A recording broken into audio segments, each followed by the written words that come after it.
যেখান থেকে সূর্য উদিত হয় জুলকারনাইন সেই পর্যন্ত সফর করেছিলেন। এর সীমানা জাপান, এরপরে উত্তর কোরিয়ার কোনাকুনি দিয়ে রাশিয়ার একটা ভূখণ্ড, যেখানে এখন আর যাওয়া সম্ভব না। এটা খুব দুর্গম এলাকা। এর পাশে জনপদ ছিল। এই জনপদে একটা জাতিকে তিনি পেয়েছিলেন। সে জাতির নাম ইয়াজুজ আর মাজুজ। নূহ আলাইহিস সালামের 4টে বেটা ছিল, 4টে সন্তান। একটা সন্তানের নাম হাম, সাম, ইয়াফেস এবং কেনান। আবার বলি হাম, সাম, ইয়াফেস এবং কেনান।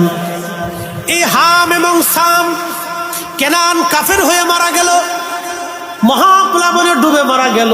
আর একটা সন্তানের নাম ইয়াফেস। এই ইয়াফেসের বংশধর হলো ইয়াজুজ মাজুজ। ইয়াজুজ মাজুজের দৈর্ঘ্য হবে 120 গজ, বড় বড় লম্বা, খুব বড় বড় জোয়ান মধ্য হবে, খুব বিভৎস হবে তারা। তাদের চুল দাড়িগুলি থাকবে লাল আর কালো। আমাদের চুল দাড়ি লাল আর সাদা, আর ইয়াজুজ মাজুজের চুল দাড়ি থাকবে লাল আর কালো। তাদের চেহারা হবে বিভৎস, সুঠাম দেহের, বিরাট বড় শক্তিশালী। তারা পৃথিবীতে যখন আসবেন, ঈসা আলাইহিস সালাতু ওয়াস সালাম যখন দুনিয়াতে আসবেন, পৃথিবীর কিয়ামতের আগে দুনিয়াতে আসবেন, ভূমধ্য সাগর, আরব সাগর থেকে শুরু করে পৃথিবীর বড় বড় সাগরের পানিগুলি তারা খেয়ে শেষ করে ফেলে দিবে। এত পরিমাণে তারা হবে, এত শক্তিশালী তারা হবে, পৃথিবীর মানুষ মেরে মেরে একবারে মিসমার করে দিবে। সেই দিন শুধু পাক্কা ইমানদার ছাড়া আর কেউ বাঁচবে না। একসাথে বলবেন আল্লাহু আকবার। না না, আরো জোরে বলেন আল্লাহু আকবার। মক্কা মদিনায় তারা ঢোকার সুযোগ পাবে না। আরো জোরে বলবেন আল্লাহু আকবার। দাজ্জাল মক্কা মদিনায় ঢুকতে পারবে না। সেই দিন পাক্কা ইমানদার ছাড়া আর কেউ বাঁচতে পারবে না। সেই ইয়াজুজ মাজুজ পৃথিবীতে আসতো, মাঝে মধ্যে আক্রমণ করতো, মানুষ মেরে ফেলতো।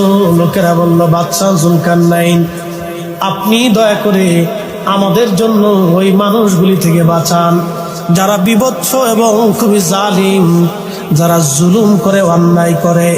এই জন্য পৃথিবীতে যারা জুলুম করে, অন্যায় করে, তারা ইয়াজুজ মাজুজের বংশধর। তাদের রক্তের মধ্যে ইয়াজুজ মাজুজের রক্ত আছে। এরা নিকৃষ্ট। আল্লাহ জুলুম বাসকে পছন্দ করে না। জুলুম অবশ্যই ধ্বংস হয়ে যাবে, ন্যায় পৃথিবীতে প্রতিষ্ঠিত হবে। কথা বলেন ঠিক কিনা? ফিলিস্তিন আবার বিজয় হবে। কথা বলেন ঠিক কিনা? ইসরায়েলের পণ্য কোকা কোলা, পেপসি, এই ফান্টা, তারপরে আরো কিছু কিছু প্রোডাক্ট আছে, তারপরে নেসলে কোম্পানি,